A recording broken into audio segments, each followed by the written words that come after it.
You're listening to another episode of Mr. Allard's Neighborhood. This is a place where you're entitled to Brad's opinion. And now for your host, Brad Allard. Well, today you're also going to get Gracie Bransom's opinion as well. Most of y'all know that she has her own podcast.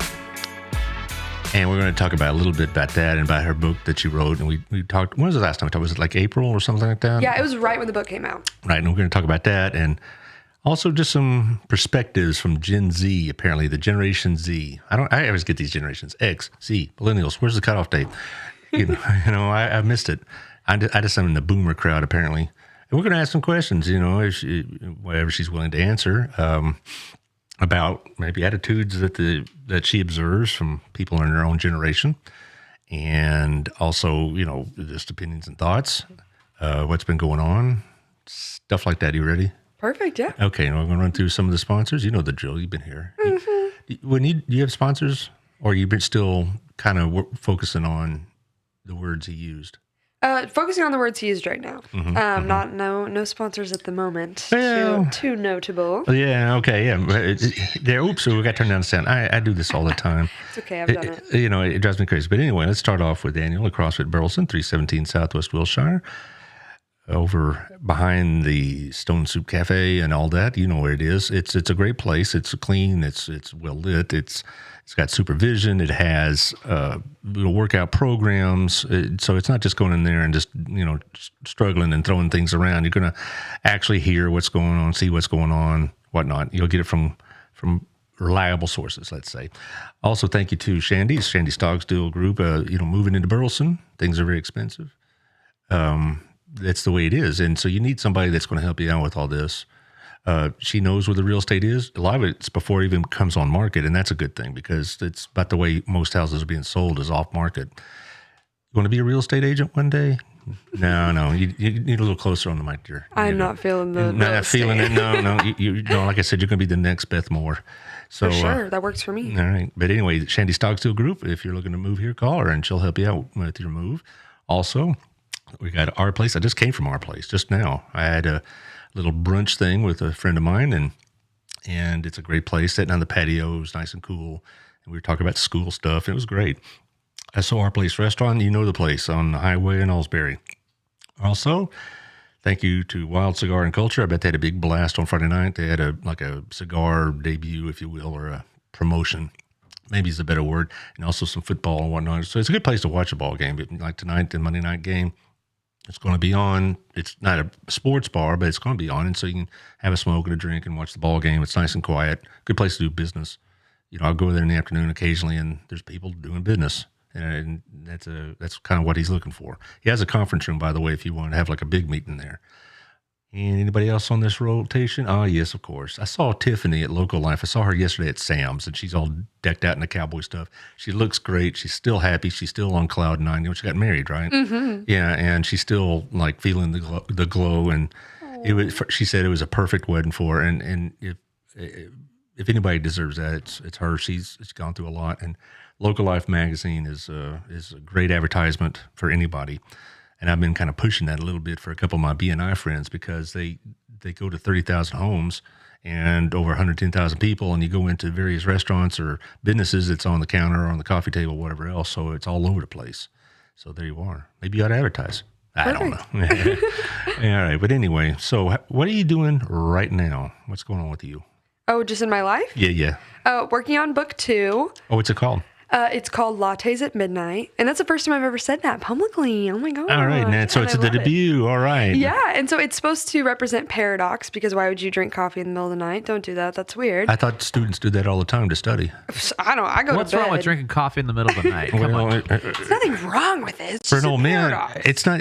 For me, if I drink coffee in the middle of the night, I'd be getting up every hour and a half, to take care of the coffee, so to speak. But that's what old men do. But Lattes at Midnight. So what's the whole theme of the book?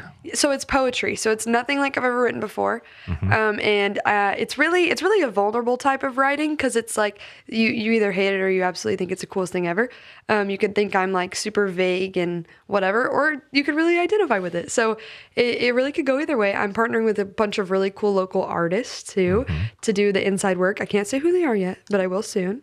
It's going to be really cool. I'm really excited. You could tell my vast listening audience when that happens, and you can have your premiere here. When do you think that book will be out? February. February? Well, then there's a date. We're going to have you on in February and promote your book. Perfect. And I bet Otto will help you like he did last time. Oh, yeah. Otto's the coolest ever. Oh, my goodness. Yeah, so I have no doubt. So it's poetry or other poets going to be in it, or just yours? Just mine right now. I'm wanting to put a few different things from like super famous poets like Emily Dickinson and people like that. But those are just to like kind of shove in there. Because I don't know, I thought it would be really cool to just write all the things and put them in a book. Well, there you go.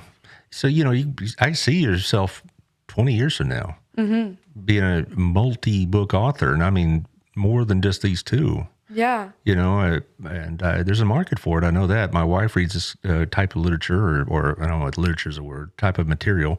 She's working on one book right now. Maybe you've heard of it. One's called Not a Fan. Yes, I've read that. It's incredible. And she says it is too. It's basically asking you if you're a follower or a fan of the Lord.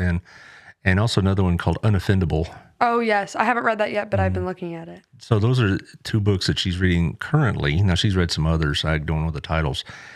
And it's helped her. And so I'm sure this book will help others. I know the words he used. I mean, is that... have people given you any feedback on that? Yeah, I've got a lot of really, really good feedback. A lot of people have told me that they started their book the minute they read mine. Because, to see someone that put out a product like that, it's super inspiring. Like, oh, she's from Burleson. I went to high school with her. Like, it's easy to do. Or it's not easy, but it's definitely attainable. And it's a lot of people's goal that I don't think a lot of people move forward with as they should. Because, yeah. Well, I've had a couple of people say, you ought to write a book, Mr. Allard, and that kind of stuff. And it's crossed my mind, but, it wouldn't be something that I would expect to be on the New York Times bestseller list or something. It maybe just be, sometimes writing a book is more for the author than the readers, right? It's more like a cathartic exercise. Get some things out in the open, off your chest, off your mind, whatever.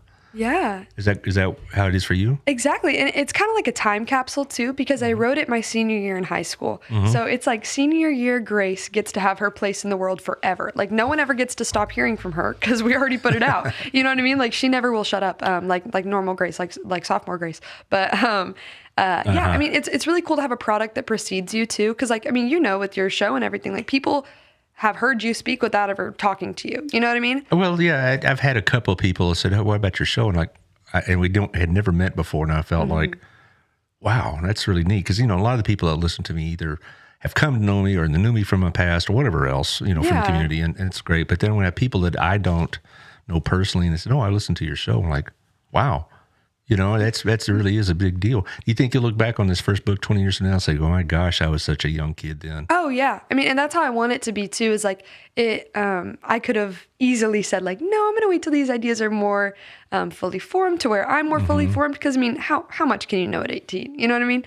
I thought I knew everything at 18. I know, me too. But apparently there's more stuff I don't know. Yeah. Shocking. Yeah. But I don't know. I think it's really cool to have it out, and I can never take it back. So I hope I still agree with myself 20 years from now, but I think I will. Well, even if you don't, I wouldn't look upon it with any kind of regret because it is, like you said, a snapshot of you when you were 18. And so when you're 40 or something like that, and you look back and say, oh, I was so naive. I was so young. I was so ill-informed. But, again, you're 18. And I would think I would look upon it not so much as for the content, but for the achievement of putting that down on paper. That's what I would look back 20 years from now as the proudest thing. Yeah. Not that you've been like 100% consistent all the way through with these same thoughts. You probably won't be. I know I'm different about certain things I was when I was 18 or 28 or 38. There's a lot of things that life has taught me isn't quite as, black and white as it seems. Oh, yeah. And so if you asked me, like, say, 25 years ago, what my opinion would be about this topic or that topic, it'd be probably different now. Do I regret my opinion from 25 years ago? There's a couple of things I kind of wish I knew then that I know now about how to deal with people, in various walks of life. I had a lot more, shall we say, I don't want to say judgmental, but that's because it's harsh, but it was just a lot more of an idea of what to think about people that unwed mothers or a gay student or something like that. Now I never was ever harsh on them, but I had like an opinion. Now my opinion on those topics is a little bit more moderated by life. Yeah. It doesn't mean I discarded my values. I've just broadened them, I think, in some ways. Exactly. I mean, a life softens you. I mean, and especially a life with the Lord will soften you too, because he'll give you empathy for every situation, pretty much. I've said this many times in the show. I used to think an unwed mother was a certain type of girl, and I found out very quickly, oh no, it's all over the place. And I've come to appreciate the single mother a whole lot more because the options that they could have taken are a lot more drastic. Yeah. I think sometimes people say we need to look upon an unwed mother with some shame. I said, well, you know what? They could have gotten rid of it or some other process. So we should be grateful that she chose the brave way to do things. Oh, yeah. She took the courageous way, and we need to support that person. And, things like that. Yeah. I mean, but again, like 1991, she's pregnant, must be that kind of girl. Within about 4 or 5 years, I'm like, this is a whole lot different than I thought. Oh, yeah. I mean, the life of a single mom is crazy. Like, I don't know. I completely get you on that. And I mean, my mom is a single mom, and she always has been pretty much. And I'm just so grateful. Like, there's nothing in my heart, any sadness or regret or anything around that. Like, I love her so much. She's perfect. Well, y'all have a very, very tight relationship, and it's almost as co-equals is what I've seen. I mean, you build her up just as much as she does you. Yeah, I mean, it has to be that way, I mean, I observe all my friends, and they call their moms like once a semester, and me and my mom talk 3 times before 9 a.m. You know what I mean? And which is excessive. Yes, but whatever. But I love my mom, and I think that if it wasn't just the two of us growing up, that might have been different, and I would have missed out on a lot of my own potential because she might not have been able to speak into me in the same ways. And I don't know. I mean, looking back, I am just so grateful for the way I grew up. Well, and I've known you for about 4 or 5 years now. Yeah. And I've seen how you've been raised, and you were raised well. But you also raised yourself in some ways, and Camille be the first. Well, your mother be the first to say that. She's told me that several times, that you're a miracle child, that you, in many ways, just adopted these more mature attitudes almost on your own. I mean, it was more fun that way. I didn't want to be lame. I wanted to be cool. So I started being an adult as soon as I could. Yeah. She said you were a little bit anxious to get your driver's license. You want to graduate high school early and get to college early and all these things. You just like impatient almost for the adult experience. Well, because I feel like I was born as like a 30-year-old receptionist. You know what I mean? Like I was born to be I'm very childlike, very spontaneous and easygoing. But I also, I released a book at 18 and I wanted to go to college early, and I'm going to be in college for like 8,000 years. And all of this was just because, I don't know, I've always felt like I was older than I was. 8,000 years. Boy, I can't imagine what college will cost then. But I know, right? Well, 8 years is what I meant by that. But if you add 1,000, hyperbole. Hyperbole is 8 years. So you're going to get an advanced degree of some sort then? Yeah, I'm going to get my DVM, Doctor of Veterinary Medicine. So we'll see. Well, I hope I get there. And so you're going to do the book writing and probably speaking, I bet, kind of as a side thing? Yeah, I mean, there's not a part of me that wants to do that full time at all. I mean, unless the Lord told me that I need to, I don't think that can be a full time thing. I never want to get burnt out on it because I love it so much. But yeah, I want to be a vet so bad. Last night I cut my dog's nails, and I was like, yeah, Dr. Bransom, I'm ready to go because I cut my dog's nails. Okay, whatever, but still, not a lot of people have that kind of vision for themselves, particularly in college. You think everybody's going to college and they got their life planned out. I can tell you that that's not the case. You probably know a lot of guys and girls in Tarleton that are, well, I'm here now. I guess we'll figure this out. Oh, yeah. Yeah. And that was the way it was for me at Baylor. And then when I went back to UTA, it's like, well, I'm here. And I get students like that now, even at Dallas Baptist. They're not sure what they want to do. And my opinion is, be flexible, because my original plan was to be a banker. And here I am. Right? Yeah, that's weird. I can't imagine that. Well, it was the culture at the time. Yeah. And I worked in business for a couple of years after Baylor, and I said, no, I need to get into school. I've probably told that story to this audience before, but I just felt like this is where I needed to be. And here I am. And I wouldn't have traded any of those experiences, even the pre-education experiences, because Dun & Bradstreet taught me how to work. Yeah. Taught me how to be on time, how to be punctual, how to get to work in every week, how to be appropriately dressed, and how to deal with a corporate environment, on and on and on. So it matured me quite a bit. And that's kind of what's going to happen with y'all, I'm afraid. I mean, it's a beating to get to this point. Yeah. No, I don't know. I'm ready to be an adult, but I'm not ready for all the adult things. You know? My daughter says the same thing, and she's 26 or 27 now, actually. I have to admit, though, your generation baffles me. Yeah.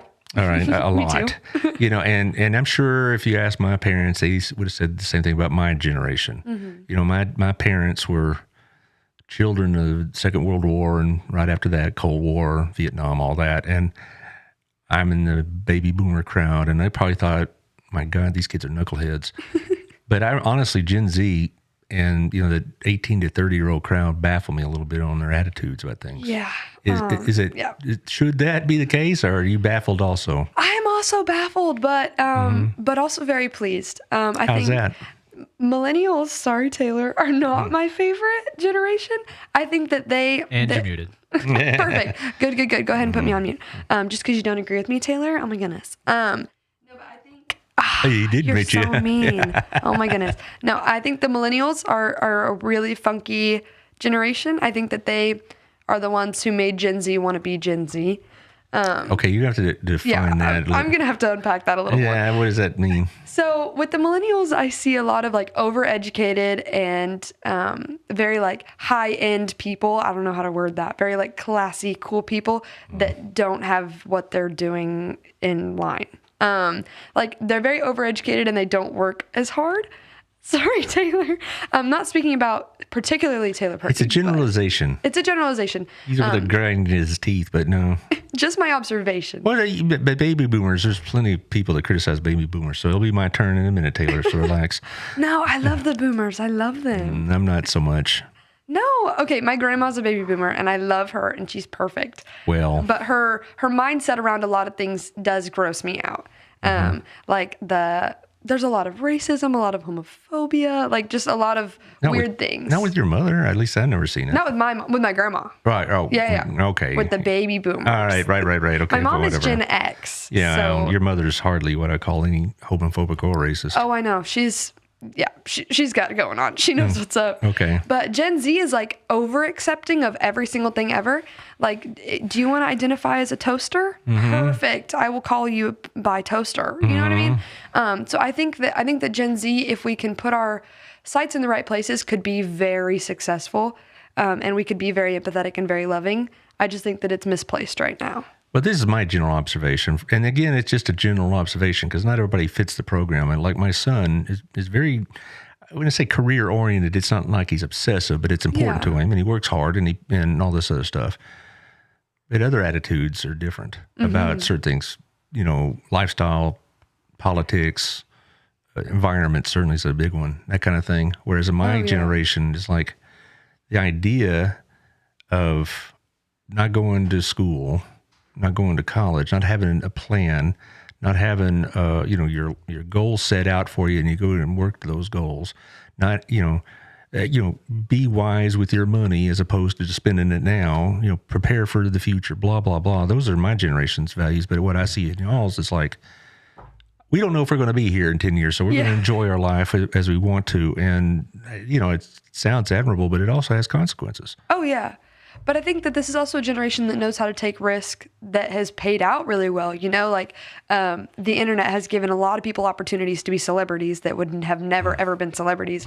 Like David Dobrik, he spends incredible amounts of money, but it worked for him. He YOLO'd and he's super famous. He YOLO'd. You only live once. Oh, okay. See, there you go. But Sorry about the lingo. But you know what? A baby boomer like me would say is the only reason the Gen Z could do that is because we provided the platform and financial stability for that to happen. Yeah, because parents' basements. Exactly right. Yeah. That we, millions of parents have taken on loans to help their kids go through college and on and on and on. So the baby boomer generation will look at it like, well, of course you can, go and do these things and be free and, spend a year in Europe or whatever, or, rather than go in college, you could spend, try to build your own, TikTok channel and try to make money from it. Because at the end of the day, if it all falls into the floor, you're going to have somebody there to help pick you up. Yeah. And so that's some of the conflict or the friction I see between generations is like Gen Zs resent the burdens that boomer generation placed upon them, and they resent the fact that the economy they're inheriting isn't as good as the one that we inherited. They resent the fact that they seem to look at my generation as, putting us in environmental peril, climate change, et cetera. And they look at us as, we're involved in all sorts of crap overseas and junk like that. Whereas we look at the Gen Zers and say, becoming an adult is a burden. It's an obligation. It's and we didn't have time or the opportunity to find ourselves like you do. Yeah, no, and I think that's really cool. I think it's really fun to be able to have that experience, But at the same time, like, I know that if I go off the rails and go crazy, I can always come home. You know what I mean? And my family will have made that a possibility for me. Well, and God, thank the Lord, neither one of my children are in that condition, but they know that we would support them, but they're both at really good jobs and they're working at it. And so I'm not talking about everybody in that generation, certainly, but I see a lot of this, with the students I've been teaching in the last few years, that they have ideas and options that they want to pursue that I couldn't have pursued. I mean, I didn't have the opportunity when I was 18 to say, I'm just going to go find myself. No, I'm going to college. Yeah. Or I'm getting a job, or I'm going to the military. But this idea of like finding yourself, taking a gap year to kind of float. No, Yeah, that was not real. Not going to fly. And that's just a difference in perspective. Yeah, like, I'm super close with my grandma. She's lived with me for the last 4 years. So I talk to her about all my little hopes and dreams, and I'm a pretty big dreamer. So really? I know, you would never know. But I was talking to her about how I was thinking about living in a van, how I thought that'd be so cool. And she was like, oh my gosh, Gracie, you're going to be the talk of the town, the girl who lives in the van. And I was like, no, they're going to be jealous. Well, your generation would. Yeah, like, they're going to be jealous. They're going to want that life, What they view as like not being successful is my view of like, I will finally be free. You know what I mean? Well, the success is defined differently. For my generation, It was a house, financial stability, things of that nature. For you, it's like exploring your interests. Yeah. And whatnot. There's a little piece of me that I wish I could do that. It'd be cool if I had the opportunity just to live in some downtown loft and, and go drink coffee in the middle of the day and have a job that wasn't an 8 to 5 type job. And I had plenty of money to blow on stuff, or at least I was willing to do without certain things to, indulge myself in that kind of lifestyle. But that's not even anywhere near practical, certainly. Yeah. And even if I had that chance, I just can't see myself doing it because I'm just so genetically bred to be what I am. Yeah. And I get that. And that's such a odd perspective too, because like, that's just not the way that I was raised to think.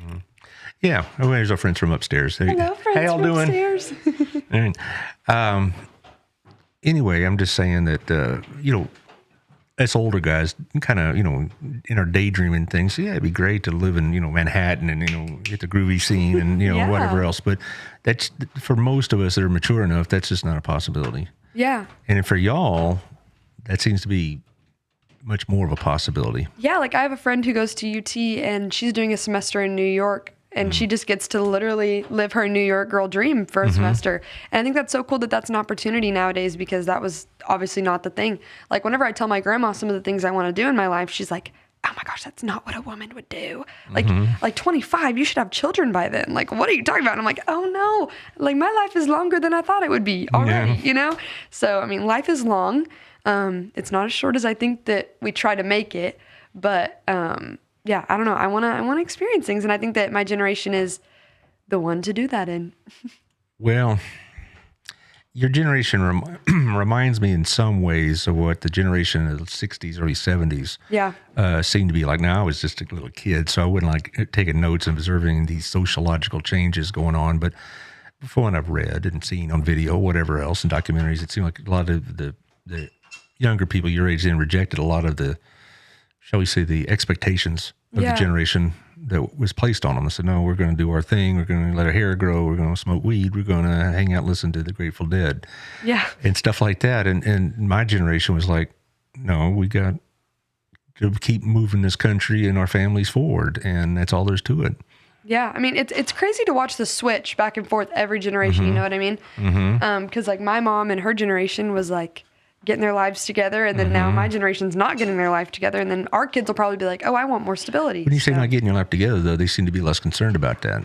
Well, my mom's generation was very concerned about it. Well, but you seem to say, well, it'll all work out in the end. It'll be fine. It'll be great. You know, I'm going to enjoy my life now. And then when I'm older, I'll start getting serious. And an acquisition of material things and property or a big house, just from what I've seen, is like, well, we're never going to get there because of the economy the way it is, and house is expensive, and I got school debt. So the heck with all that. I'm going to just enjoy my life now.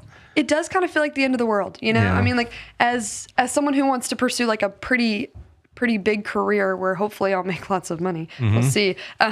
It's like, in my brain, it's like, well, when I get to that point, when I'm 25 with a DVM, maybe then that will make sense and I'll be able to do that. But for now, that looks like something I'll never be able to do. Like, you know, with any amount of money, a house and a car and a insurance policy and everything else you got to pay for, that all looks like totally out of my wheelhouse. So let's just make it through today, you know? And that's kind of, you know, I guess that's right. And I guess that's where I want to get at the other side of the commercials is like, do you all see yourselves with the future? Because my son, okay. Answer's no. Well, then, thanks for tuning in, guys. No, it's, you know, because that's what, when I talk to people your age, a little older, they look at the future differently. And we as older guys look at the past differently. We look at it with some regret, and we see what's going on now with regret, whereas y'all are like, have a different attitude, but it isn't necessarily more optimistic. But we'll get to that in the other round here. Yes, we will. So thank you to Southern Gem. They're all at a convention today. Gayla and my wife and a few others are at a convention over in Dallas, a jewelry convention. It's like Robin's idea of heaven. Oh, yeah. Oh, just go in there and look at jewelry and all this other. She'll come home tonight and she'll be all geeked up about that. And I'm like, oh boy, that was an expensive trip. But anyway, have you ever been in there by any chance? Yes. Oh my gosh. Everything's beautiful. Everything. Yeah. Well, maybe when you graduate, or maybe you can take that certain young man to make a hint. Look at this engagement ring. But I always said I wouldn't talk about boys on the show. So Size 5. Anyway, Southern Gym, top of the Windmill building. It's getting Christmas time already. Did you know that? I did know. Well, this is a good time to buy jewelry because you can get some, you know, you can talk to Gail about what she has. I'd rather not put words in her mouth about what she got plans, but I know it's more than just, she has options for you. Yeah. And so, so I'd go up there, and if you're looking for something for that special person, that's a place to do it. Also, thank you to Hot Works. I'll have Michelle on next on the 19th. Yes. You ever been in Hot Works? Oh my gosh. Me and Taylor went yesterday. We go to Hot Works almost every day. Really? We used to go every day. Now we're slacking. Somebody's not in town anymore. But we're getting back. Well, she's going to be here next week, and we'll talk a little about Hot Works, but mostly it's about the charity event she's having for glioblastoma. And why that particular one, I'll let her describe it, but she likes to do these kind of things and use her business as a platform for doing good, not just to do well.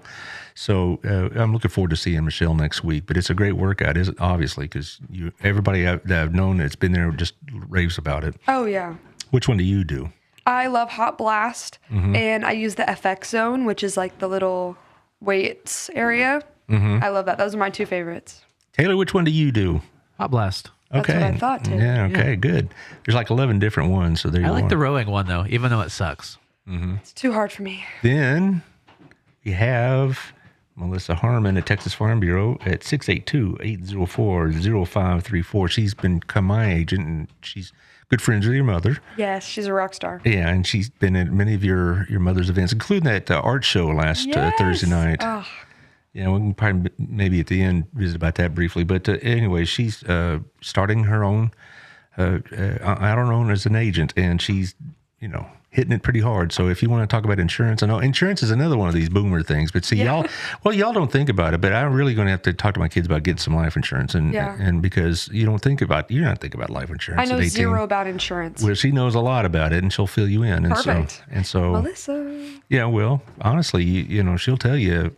Getting a life insurance at a young age is a wise investment. So anyway, so you can talk to her about that, and got the number right there in front of you, 682-804-0534. Yeah. Also, Pinnacle Concepts, another friend of ours from BNI, Danette Juster's interior design. She does all sorts of both commercial and residential interior design.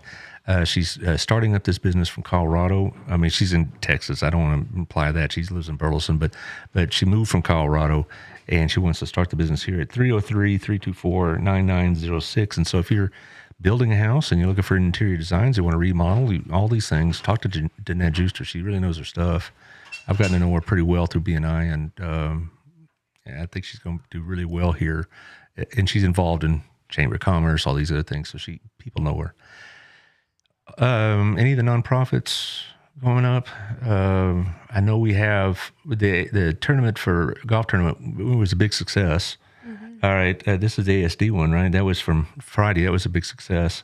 Also, we have one that that Melissa was on Thursday, and we were talking about it, about Teen Challenge, and she's going to come back on the show. I did not know she was a former participant in Teen Challenge as a teen, not as a sponsor or counselor, but I mean somebody that Teen Challenge actually helped. So I'd like to get her to talk about that more. But they're having a golf tournament on the 27th in Fort Worth. It is at the Texas Star Golf Course, which is in Euless. And you're probably not a golfer, are you? No. No, you're a swimmer, right? I was in high school. Yeah. But no, it's a really nice course. And so if you're interested in that, call.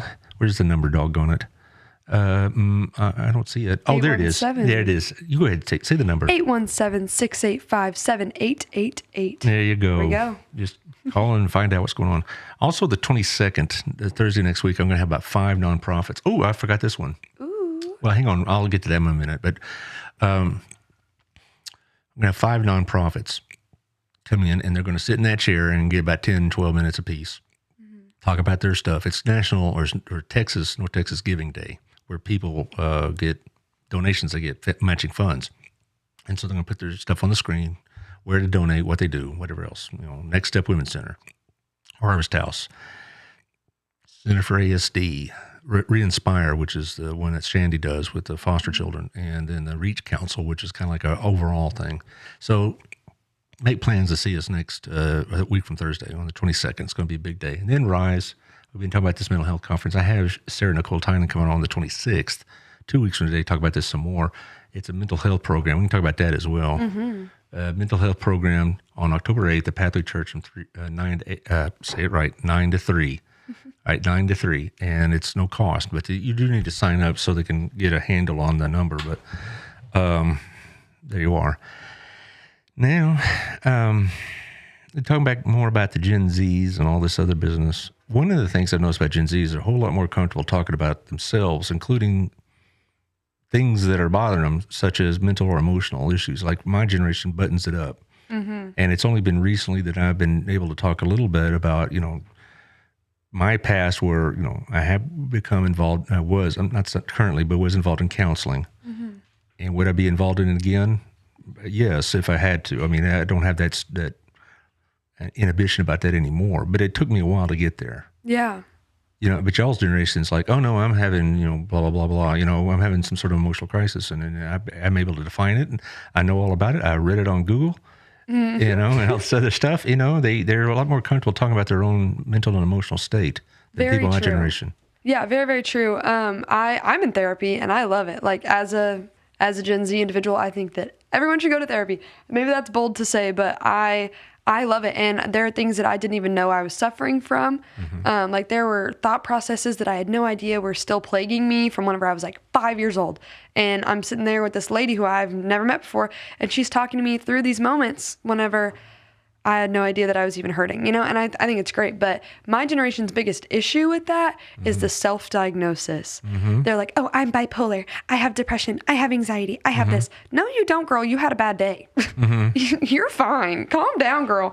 You don't have anxiety. You got nervous. I think that's one reason why my generation's so suspicious, if you will, about all of this, because it's like, I had a bad day and I'm not happy about it, but wouldn't clinically call myself depressed because I had a bad day. Mm-hmm. I think depression is a whole lot deeper and different than just not being happy that day. And people say, well, I was real happy this morning, but now I'm not. I must be bipolar. So no, you just had a day. Yeah. And that's one reason my generation's like just suck it up, Buttercup. It's a tough day. It's a tough life. Life's Yeah. hard, then you die, and that kind of thing. Life's hard, then you die. Well, that was like one of my dad's expressions. It's like, hey, life's hard, then you die. I mean, it's true. And so it's like we don't have time or we don't have the patience to deal with, exploring our feelings. Yeah. But y'all are a lot more comfortable with exploring your feelings and whatever else. Yeah, and I love that. I love that we're comfortable exploring that, but I hate how comfortable we are with letting it control our lives. So what, you do get a diagnosis, okay? You're clinically anxious, whatever. Stop letting that be a crutch because you don't want to go to class. Don't let that be a crutch because you don't want to talk to people. Like, no, if this is your diagnosis, then you're going to work through that. You don't get to just sit in it and fester in your grossness. And then also, I'm not going to ask you about your other regimen, but I know that a lot of people my age now embrace pharmaceutical means of trying to achieve certain things. And that, again, was not something my generation was ever comfortable with because, we thought, well, that's weakness. Yeah. I grew up in a household where it was like, well, at least with my mom, because it was just me and my mom growing up. I've said that 1,000 times. But she would always say, like, okay, you're having a really big feeling right now. Or she would word it in a way that I could understand. And she would say, no, tell me exactly why. And usually it was like something really stupid, But I feel like most kids in my generation too grew up with parents that were like, you're fine, come on, let's go. Because usually there's multiple children in the household and you don't have time for everybody. But it was like one-on-one, we got to the bottom of why I was feeling the way I was feeling. Grace, you're probably just insecure. And I was 8 years old, you know what I mean? And it worked out really well that way. I also was really involved in karate growing up. I did that for 9.5 years, got my black belt, whatever. I think that helped with mental health and security and all that growing up too. But I don't know. My generation is very comfortable talking about it, and they're also very comfortable staying stuck. Well, and I remember I've told the story as well. I do have a little help, shall we say. And I was very resistant to that because I did see it as weakness. And I'm like asking the doctor, what did they do before all this? And they said they got drunk. Yeah. And they beat the kids. Yeah. And they had terrible lives and they died at 55 and all this. And so I'm still, even at 60, I'm still like, I wish that wasn't necessary. Yeah. But the alternative is worse. Yeah. And I'd say my generation is the most medicated. Yeah, I do agree with that. Absolutely. Yeah. Everyone I know has, got their doctor shoving meds in their face. And my doctor has tried to put me on anxiety medication before. I love my doctor, but she wanted me to do anxiety medication or depression medication just for random things, like, no, girl, I just had a bad day. Give me a break. But I don't know. I think we're very over medicated, and it's a cultural shift now too. Like if you look on TikTok, there are girls bedazzling their anxiety medication bottle because it's like, oh, just got to take my little happy pill, my iced coffee and my happy pill, and it's like, no, girlfriend, you need to heal and get away from those. Like that's not meant to stick with you forever. Don't bedazzle it. Try to heal from it. Yes, I know, and I do believe what you just said is true about being over medicated. That's a go-to, and I heard that in education quite a bit about ADHD and things like that. And, my dad had the perfect cure for ADHD. It's called a 10.5D boot across my backside. Good. That got my attention, So, but I don't make light of that, but I do think that that's just kind of a reflexive go-to. And, but see, in my generation, reflexive go-to is beer or whiskey or whatever. Yeah. And I'm not a teetotaler by any means. I'm not, that's not where I'm heading with this because I like wine and I like occasional glass of whiskey, but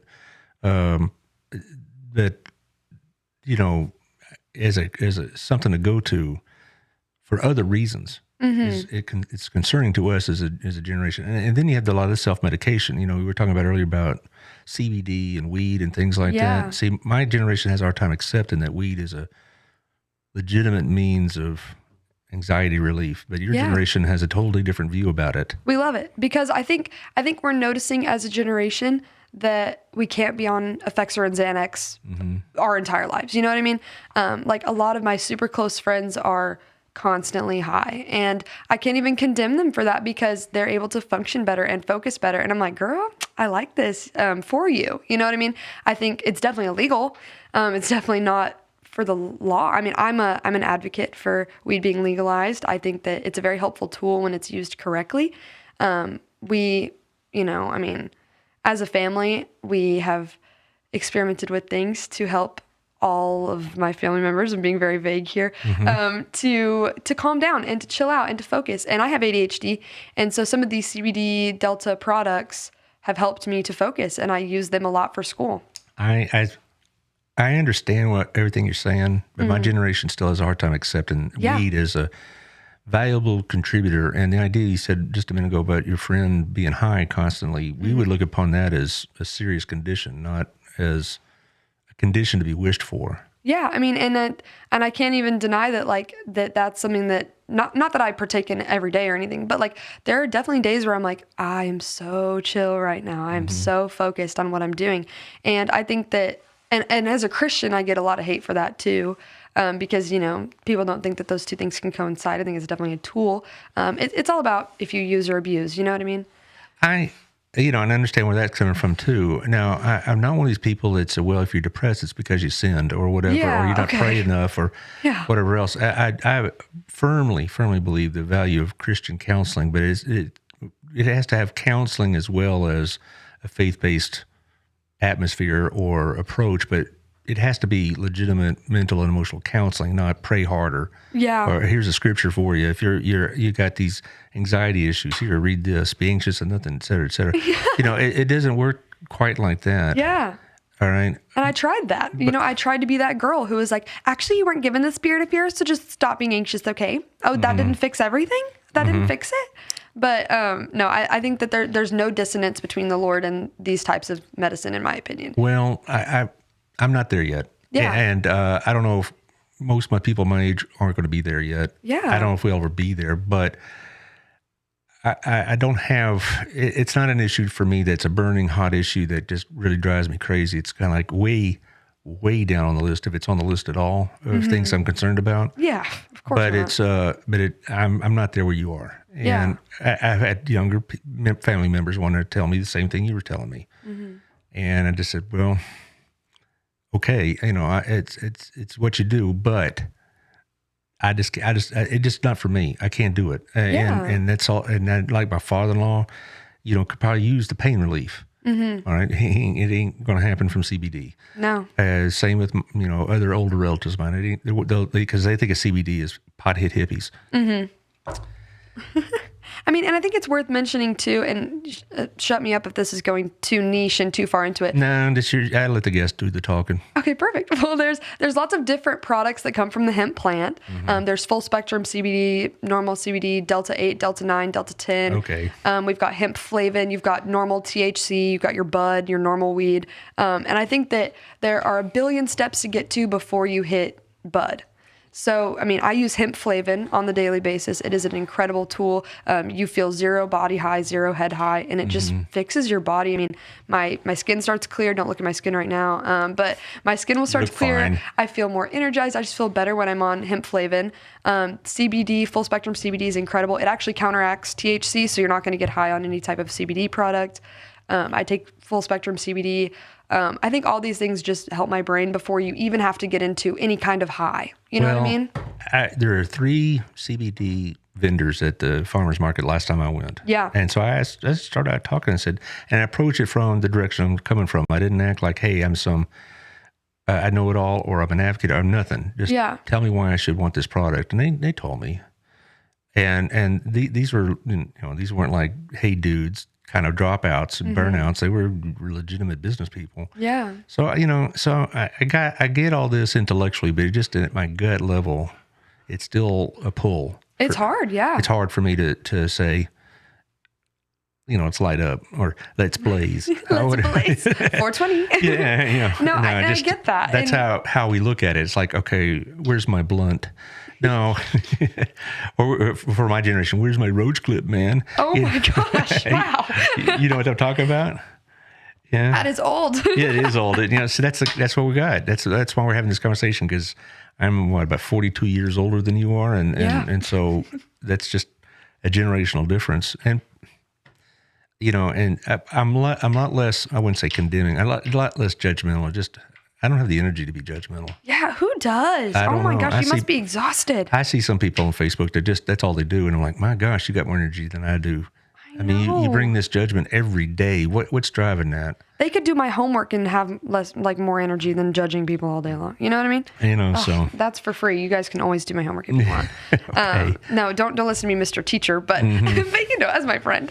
Yeah. No, but I think also I would go as far to say that weed has a terrible name and from your generation, and a lot of that is like racially motivated too. I think that a lot of weird stuff was around that, and I think as we get further away from the weirdness, I'm having trouble wording this, but I think that there was a lot of like, this demographic of people uses this, so therefore we don't want anything to do with it, and not like a certain race. Now that I've said that, but I mean like just a demographic of people that aren't paying attention, that aren't getting jobs, that are freeloaders, whatever. But I think that weed is used a lot differently now than it used to be used. Maybe so. I don't know. Well, my vast listening audience, I hope you appreciated this candid conversation between the two of us because, well, I mean, this is what we like in the show is candor at least, and be honest, and rather than towing some company line. Maybe there'll be a point in my life where I think differently to the point where it's part of my life, but I don't see it right now. Yeah, and that's totally fine. I mean, it's a great tool, but it's also not something you're missing out on. I don't think I'm missing out. No, you're definitely not. But you mentioned we're coming close on time, but I do want to ask about the therapy. Is this private or is it through a public source? What do you mean? I mean, the counseling you go through? Is it like state funded or is it like it's private? Through my school. Through your school. So Tarleton gives you 8 sessions a semester of free therapy. Oh, is that right? And it's awesome. And I love it. If you go to Tarleton, please take advantage of that. I bet most schools are doing that now, but I did not know specifically Tarleton did that. Yeah, Tarleton does it and it's great. It's completely anonymous. They don't even it's perfect. It's the best thing ever. I love my therapist. She's the greatest. And we create a 5-step wellness plan of how we're going to get physically better, academically better, socially better, all these things. And it just feels like having an advocate with you all the time. See, I went to college 40 years ago. Yeah. And, the idea of having a counseling routine set up for you by the university was just totally foreign to us. Right. We wouldn't have thought of that. But, I'm not going to say everything we did back then was better, obviously not. But I don't think it was healthy or good for my generation to suppress a lot of the stuff that they do. I think that's one reason why my generation has such high divorce rates or whatever else, and stuff like that. And also maybe higher rates of spousal and child abuse in some cases because they're not coping with their issues like they should. Mm-hmm. I know in my case, that I got to a point, I've said this on the show a few times, a few years ago, I was a little too alcohol dependent. No, I never, no DUIs or nothing like that at all. I mean, I never showed up impaired for anything, but it became something that I thought I needed. Yeah. And so, but again, I want to stress, I never got drunk. Mm-hmm. I never did anything drunk, but it was a crutch. Yeah, absolutely. And so, so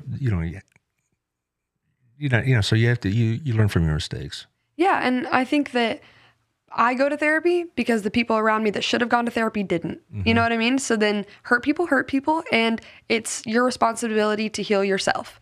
Well, we have a comment on the board. Somebody says, I love your guest. Oh, that would be my mama. Yeah. Hey, Mommy. Yeah. She's also been very open about all these things as well. Yeah.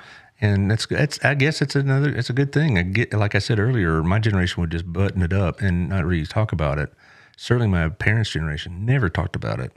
But, but as far as like myself, we saw admissions of mental or emotional issues of any kind as weakness. Yeah. And to it, even now at age 60, it's like I have to force myself to talk about it. That's so crazy because nowadays, if you don't talk about it, it's like, oh, they're hiding something. Mm. You know what I mean? It's such a shift because like if you don't have a condition to identify with or a problem to identify with, people are looking for one for you. Well, like, oh, she's bipolar. Oh, she's crazy. I don't have any of those issues, okay? But a lot of that has to do with the support system I have and the fact I have availed myself of counseling when I needed it in the past. And I will again in the future if I need it in the future. That I have come to a place to accept the fact that I can't handle every issue like my dad, at least I thought my dad did, and it still does. Mm-hmm. The tough guy we got things to do. We got to make a living. We got to pay the bills. You know, I got a job. I don't have time for self-reflection and all this other stuff. And that's just my generation's thing. Y'all indulge your self-reflection. Yeah. That's why you have Instagram, TikTok, all these various things. It's just an extension of that self-reflection. We know ourselves too well. Yeah. And it's getting weird. And there is a point where there's too much information. Yeah. You know, not every secret needs to be revealed. You know, Oprah Winfrey really made her fame on her show by having these type of shows where people unburden themselves in public. And I always thought, what is the matter with those people? Yeah. You know, I wouldn't talk about these things out in the open. I wouldn't talk about them outside of family.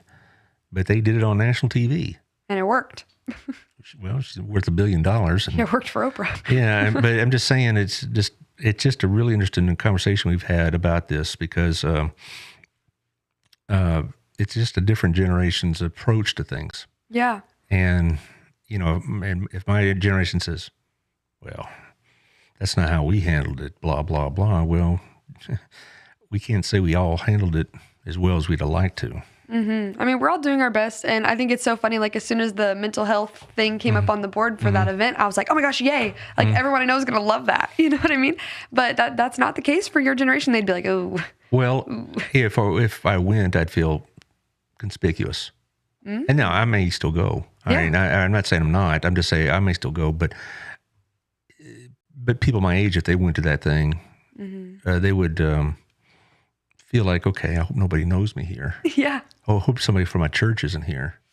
Ooh, that's a whole nother thing is mental health in the church. Oh my goodness. Yeah. Well, I talk about that a lot on my show, so tune in, you guys. Okay. Well, maybe next time you do a show, I'll come sit in with you and we'll talk about it on your show. Yes, I want to have you as a guest so bad, please. Well, you do it, about once a month you come in and do about 3 or 4 shows? Yeah, it's sporadic whenever I have a moment.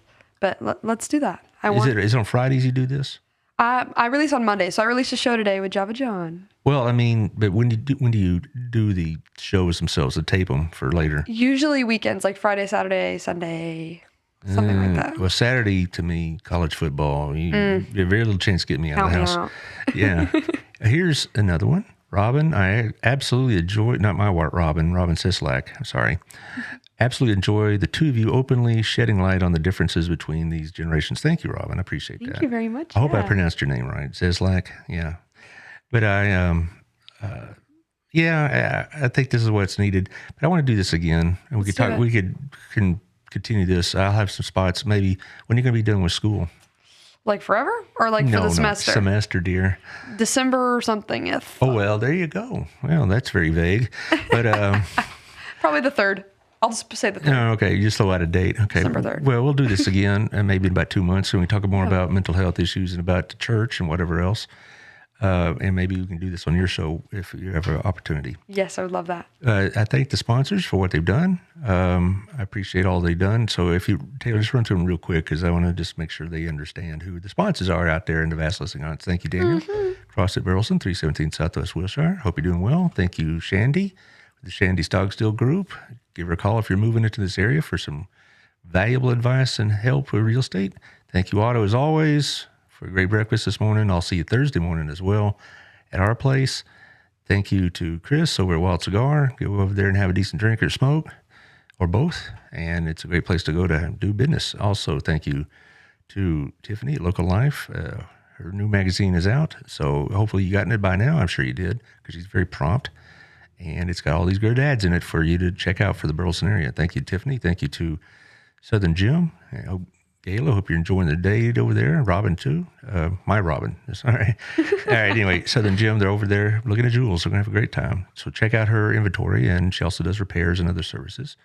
Thank you to Michelle. Look forward to seeing you here next week. And, you know, all those various workouts. You just love Hot Works, don't you? I love Hot Works. I would die for Hot Works. Yeah, okay. Thank you. Also to Melissa over at Texas Farm Bureau. And if you're looking for some insurance advice, she's the one to do it, 682-804-0534. Also, Danette, she'll help you with your interior design issues. You know, if you're looking to redecorate, whatnot, 303-324-9906. Okay, little sister, you get the last word. What's the last word? What you tell me. I hope you all have the best day ever. Best day ever. And we'll see y'all tomorrow. I have the mayor on. If you have any questions you want me to ask him, just let me know, and we'll see what he has to say. We'll see y'all tomorrow. Thanks for having me.